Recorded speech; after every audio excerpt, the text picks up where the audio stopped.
पिलातान जेजूक विचारले, तुझे देवांचो पातशाय. जेजून प्रतिपाळ केलो, हे तू तुझेच वस्तोंगी म्हणटाय व दुसऱ्याने तुका म्हजे विशीं अशें सांगलां. पिलातान म्हणलें, हांव ज्यू देवतोर तुज्याच लोकान आनी माय आनिकांनी तुका म्हज्या हातान घाला.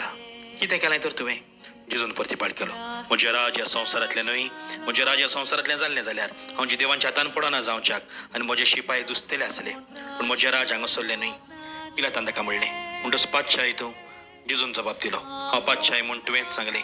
ह्याच पासत हांव जल्मलां, ह्याच पासत संवसारांत आयलां, स्वताक गोवाय दिवच्याक. जी कोण स्वत मानून घेवंक तयार आसात ती म्हजो ताळो आयकतात. बाबिणानो, जेजूचें राज ह्या संवसारांतलें न्हय, पूण जेजू सोगठा सर्वांचो राजा. जेजू आमचो दर एकल्याचो राजा.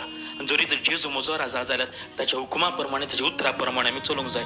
हेंच जेजू म्हणटा, जी कोण म्हजी उतर आयकतात ती देवाच्या राजाची भुरगीं. बाबड्यानो, आमी तो देवाच्या राजाची भुरगीं कशीं जियेतले जाल्यार ताच्या उतरा प्रमाणे, ताच्या कुशे प्रमाणे जिवया.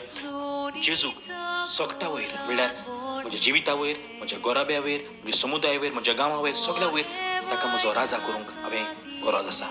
ताच्या हुकुमा प्रमाणे चल, ताच्या उतरा प्रमाणे चल आनी देवाच्या राजाचो भागेली जा.